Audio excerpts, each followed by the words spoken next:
मध्य प्रदेश में इन दिनों नोटा चर्चा का विषय बना हुआ है। क्या इंदौर लोकसभा से कांग्रेस प्रत्याशी का नामांकन वापस लेना भाजपा के लिए जोखिम भरा हो सकता है, या इंदौर में नोटा का जो हल्ला बना हुआ है उससे भाजपा डरी हुई है? कम से कम भाजपा नेताओं के बयानों से तो यही लगता है।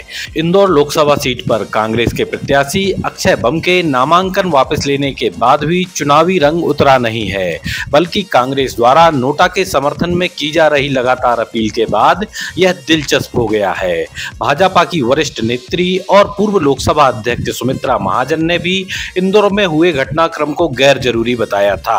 अब कांग्रेस अध्यक्ष जीतू पटवारी लगातार नोटा के पक्ष में मतदान की अपील कर रहे हैं, तो भाजपा अध्यक्ष वीडी शर्मा और मध्य प्रदेश के वरिष्ठ केंद्रीय मंत्री कैलाश विजयवर्गीय के बयान भी सामने आए हैं, जिसमें वे नोटा के विकल्प को लोकतंत्र के लिए घातक बता रहे हैं।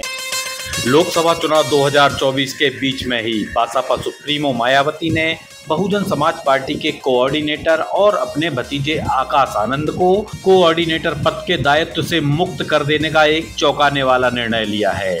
यही नहीं, मायावती ने उन्हें अपना उत्तराधिकारी भी नहीं माना है।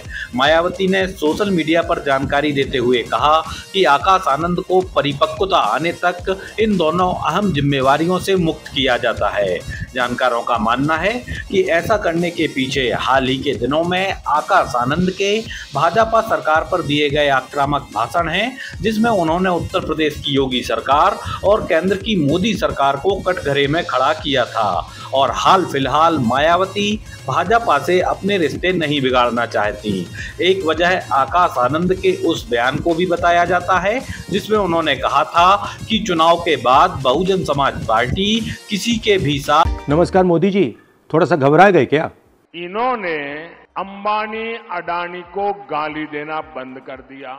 नॉर्मली आप बंद कमरों में अदानी जी अंबानी जी की बात करते हो, पहली बार आपने पब्लिक में अदानी अदानी अंबानी बोला। क्या टेम्पो भर करके नोटें कांग्रेस के लिए पहुंची है क्या?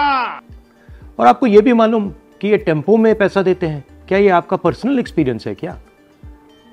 एक काम कीजिए, सीबीआई को इनके पास भेजिए ना, पूरी जानकारी करिए, इंक्वायरी कराइए, जल्दी से जल्दी कराइए, घबराइए मत मोदी जी। और मैं देश को फिर से दोहरा के कह रहा हूं, जितना पैसा नरेंद्र मोदी जी ने इनको दिया है ना, उतना ही पैसा हम हिंदुस्तान के गरीब लोगों को देने जा रहे हैं। महालक्ष्मी योजना, पहली नौकरी पक्की योजना, इन योजनाओं के माध्यम से करोड़ों लाखपति बनाएंगे हम। इन्होंने 22 अरबपति बनाए हैं, हम करोड़ों लाखपति बनाएंगे। इंडियन ओवरसीज कांग्रेस के अध्यक्ष सैम पित्रोदा का विरासत कानून पर दिया गया बयान अभी ठंडा भी नहीं हुआ था कि उनके एक और विवादित बयान ने कांग्रेस को बैकफुट पर ला दिया है। पित्रोदा ने कहा कि भारत एक विविधताओं से भरा हुआ देश है, जहां पूर्व के लोग चीनी, पश्चिम के अरब, उत्तर के गोरे और दक्षिण के अफ्रीकी लोगों जैसे दिखते हैं। जैसे ही पित्रोदा के इस बयान पर विवाद बढ़ा तो शाम को ही उन्होंने इंडियन ओवरसीज कांग्रेस के पद से इस्तीफा दे दिया। लेकिन भाजपा ने तुरंत ही इस बयान पर प्रतिक्रिया दी। प्रधानमंत्री मोदी ने इसे त्वचा के रंग के आधार पर देशवासियों का अपमान बताया, तो कांग्रेस और सहयोगी दलों ने इस बयान से असहमति जताई है। देश की शक्ति, देश के युवाओं, नरेंद्र मोदी के हाथ से चुनाव निकल रहा है। वो स्लिप कर रहे हैं और हिंदुस्तान के प्रधानमंत्री नहीं बनेंगे।